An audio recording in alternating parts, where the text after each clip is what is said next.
Doing great. Doing great. Obviously, a phenomenal weekend. Really exciting. I don't know how you can be a fan or a prospect or anyone right now and not want to be a part and around what's going on in Oregon football. Our fans made such an impact on Saturday, starting with game day, being there early, being able to carry that over to a primetime game. And obviously an elite experience there in that stadium. I have not been a part. I've been in some great stadium environments, and that's one of the best stadium environments I've ever been in my career. So, a lot of fun for our players. Fun to see our players have that success. But we enjoyed it on Saturday, and we're ready to move on now and attack our weaknesses and try to make them strengths as we move forward to play Cal this week.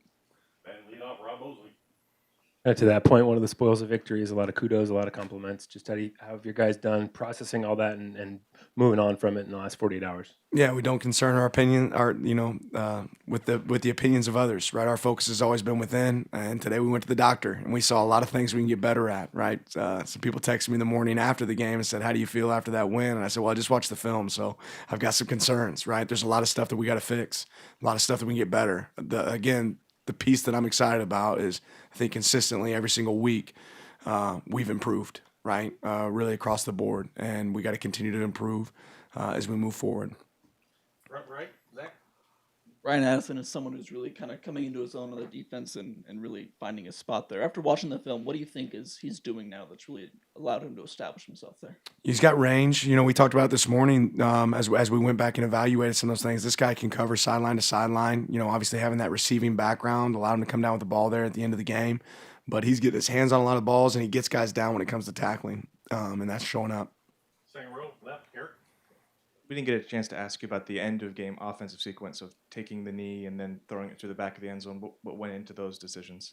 Yeah, we work situations like that every single Friday, right?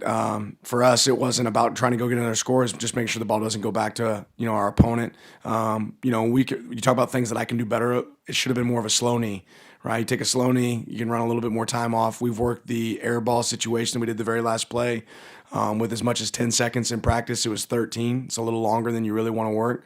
But that's the kind of situation where hey, I don't want to punt. I don't want to get the ball back to the opponent. We want to use all the time on the clock. But that was a really cool, for us at least, situational, play where you see so often, even in the NFL, where backs break out in the open and they try to go score a touchdown, right? And then what do? They create an opportunity for another team to go back, score, onside kick, right? All those things, you open up Pandora's box. So we knew it was a drop alert situation. If we got a first down, we wanted to go down. We could have done a better job operating with a slow knee rather than a victory as fast as we did, but then have the air ball to finish is a good sequence of play for us. Front left, James. In an area to improve, where does the onus for linebacker pass coverage, where does correcting that, the onus for that kind of fall, and particularly this week against a player like Jaden Ott, who they turn to a lot in the passing game, just how do you look to correct that when you know you're going to face another challenge in that area? Yeah, recreating that in practice as much as possible, right? Making sure that we recreate those situations for our guys, consistently through the week, and then do a good job of, really making those tackles. I think we talked about even going back all the way to week one. What do you see? You see a lot of individual one-on-one tackles. When we can eliminate those opportunities and make more of those buddy tackles, right? That's what we're trying to do. We got to do a better job of that. And then when we do, in football, you got to make one-on-one tackles, right? And when that happens, you got to do a great job of it and have eye discipline. Teams will create confusion. We have to do a good job of evaluating that and assessing it. Back right, Matt. I think the most points anyone's this year scored on Cal is 31. Washington's explosive plays were way down. Just what do they do so well that limits points, limits explosion plays? They don't give up explosives, right? They play with great layering in their defense. They're not a team that's sitting here taking a million risks, right? They play really sound. You're probably one of the most, the well-coached and sound defenses in our conference that we're going to see. I think they do a really good job, from that standpoint, and because of that, they don't give a lot of big plays. Middle left here, Troy. How would you describe the personality of your offensive line? There's so many different character traits that really fit that group: intelligence, toughness, right? Brotherhood, right? They're a close-knit group. There's a high belief. They're very coachable, right? You talk about wanting to be the best version of yourself. Coach Clem does a great job with those guys every single week, week in and week out. But those guys are willing to be coached, right? So many people shell up when they get coached, right? These guys, they accept coaching and look for opportunities to get better and embrace adversity. So it's exciting to see in a group. All right, Zach. I know you're more than just a defensive coach, but you obviously know that side of the ball well. When you have an offense that's this prolific, how much does that kind of make life easier on the defense, and how much does that open up the freedom on that side of the ball? A bunch. I mean, it's nice. The name of the game is score more points than the other team, and the fact that we're able to do that right now at a high level is definitely a benefit. And like I said, this past weekend, we knew we were playing a good offense in UCLA. Like they score points, right? But the fact that we're scoring touchdowns and they're scoring field goals, it's gonna equate to a win at the end of the day. And at some point, it might not always go like that. But right now, our offense is clicking on all cylinders, and I think that'll continue. Second row left, Eric. You opened by talking about how the program's got great momentum and who wouldn't want to play here. How much can a single weekend maybe play in a recruitment, and how kind of valuable is one unofficial or unofficial visit for a recruit sometimes? When you get an opportunity to be on a stage, similar to what we were on this Saturday, you talk about the stars really aligning from a sense from the minute people woke up that morning, they knew and were evaluating Oregon football until that game was over with. And it became, really something that was in every living room across the United States. That's an opportunity to make an impact. And I think our fans lived up to a moment right there, right? They created an opportunity to make sure everybody knows. Because if you haven't been a part of this, if you haven't experienced it firsthand, you might not realize what Oregon football is all about and what this fan experience is all about. And what that does really for us from a recruiting standpoint is invaluable. Front left, James. Can you speak to on 3rd and 12 and 4th and 4, the two passes to Bucky, that you guys go without a running back and pass pro there because he breaks out, and the willingness to do that and how much of that is Kenny's aggression, how much of that is a tribute to the offensive line that you're that confident to do that in those passing situations, to leave Bo back there unprotected, and the confidence in them and him to execute, and then to see those results obviously were both huge plays. Yeah, I think all those things play a factor. I mean, ultimately, I think any defensive coach would tell you it's harder to cover 5 than it is to cover 4. So when you get the back out in a pass route, it takes another person to be able to cover that. It also eliminates one more person they can bring, right? But Bo's smart enough and understands protections well enough to know, do we have enough hats up front to block him? He trusts the guys that are in front of him. When we can get 5 guys out in routes, we want to be able to do that. And in both those situations, those are situations, again, we knew before we got to that situation, we were already going to be going for it, and we have a play dialed up for it. So it's good to see our guys go out there and execute. Back right, Matt. They've got another team with another good receiver in Hunter. Just your thoughts on him and just your scouting of this offense. What are you going to face this week? Yeah, they pass the ball a good amount, and I think they do a good job of getting the ball down the field, right? Their quarterback probably doesn't get enough credit. He's had one takeaway, I think, in the last 5 games. He's done they're doing a really good job of taking care of the ball, and he throws the ball really well. He's a talented thrower. So you got to cover him, got to handle him well in the back end, and I think they do a good job of pushing the ball down the field. They haven't hit a rhythm consistently this season, but when they do, they can be dangerous. Middle left, turn. You touched on this a little bit, but what do you like about working with Coach Clem?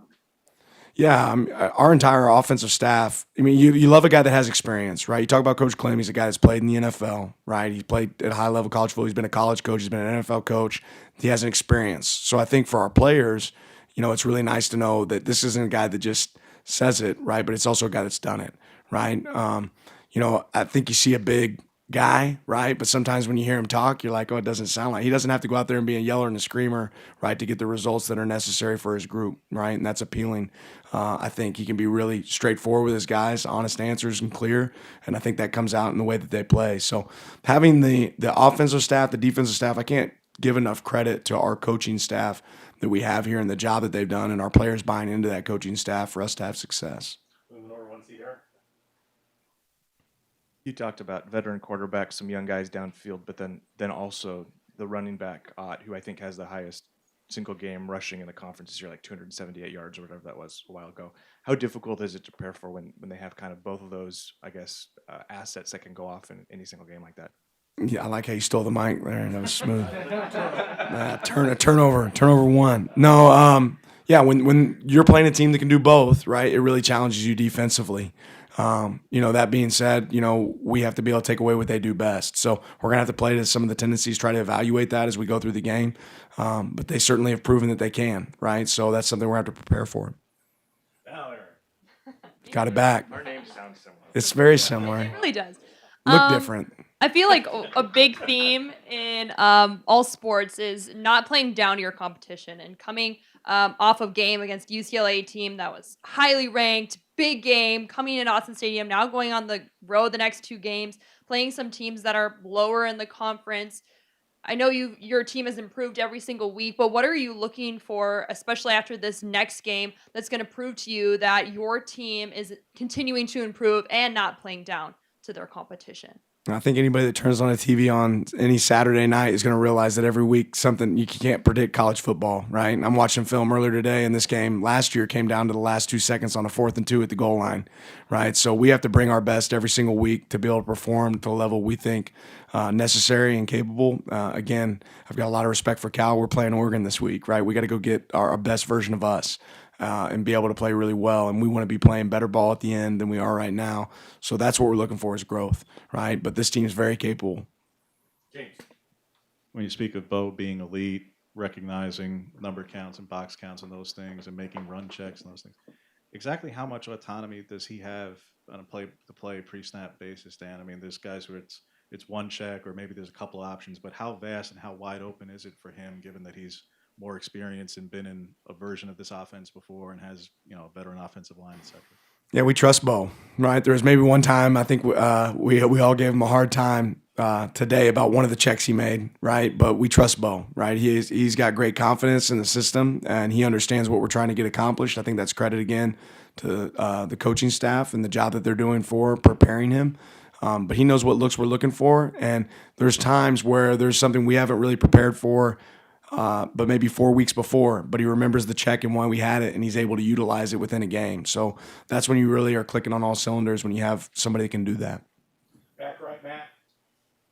Remember when you showed up as the head coach, you talked about recruiting and just you're a little bit behind the 2023 class because of the time you arrived. Fast forward now, you've had some opportunities to recruit underclassmen. Just how do you balance that of focusing on the 2023 class, but also giving ample time ahead to build those relationships for next year's signing day as well? It's just got to be part of your everyday process, right? And again, there's recruiting and then there's relationships, and that's kind of the key. And I think our staff does a great job of building relationships, does a good job of evaluating talent, because I think that's the part that gets missed sometimes, right? You got to make sure you evaluate the right guys. I know there's a lot of guys that we were able to bring into our team when we got here that weren't here. And I don't know how many of them were really highly rated or touted or what that looks like, but I'll say this, every single guy that we brought in here, I'd take again, right? I'm really excited about the guys that we're able to bring into our program. I think every one of us can recognize the value that those guys that we brought in, whether it be portal guys or freshmen, the value that they've added. So you want to be able to do a good job of that, and you have to do it every week to do that. Eric. I think Taki came off at one point in the second half. What's his status and availability going forward? Yeah, still he got a little dinged up in his ankle. I think he's going to be able to go Saturday. We'll see. James. From your defensive perspective, just was curious, what exactly is the challenge from when Kenny employs the 12 unbalanced and it's the 5 to the one side, just what that does, particularly to the boundary, how much that messes with keys, and when you have that in there, and you guys really leaned on that, I think, more than before this past week, and to then also have a 21 personnel package and to alternate between kind of different extremes and that versatility of the offensive playbook. Yeah, ultimately we try to keep the game really simple, and I think you go back to the BYU game. If we find something in a game that we have a rhythm and we think our numbers are right or maybe better, we're going to stay in that rhythm and continue to do it and lean on the strength of our offensive line and let our backs run. And that's really, I think, what you saw Saturday. We had a good numbers count out of a couple different sets. We're able to present it out of different personnel groups, and we're going to keep going back to it until the other team gets their numbers right. Last question, James. When third down defense was an area you guys were looking to address, how do you evaluate the result? Where do you look at more of the 4 for 4 on short or the 2 for 8 on 3rd and 5+, and how you go about adjusting, correcting, improving, etc.? Yeah, both. You got to take the whole sample size, and then there's some third downs where we got a third down stop, but then they convert on fourth, right? So what's that equate to? Still a loss, right? So I think there was some much improved situations, and then some situations get better. I don't think it takes a rocket scientist to figure out if you're in 3rd and 1, your chances of stopping them are a lot shorter than if they're in 3rd and long. So it goes back to still creating more of those moments. I thought we did some things better than we have done during the season so far up to this point, but still looking for improvement moving forward. Thank you, Coach. Appreciate your time. Appreciate you.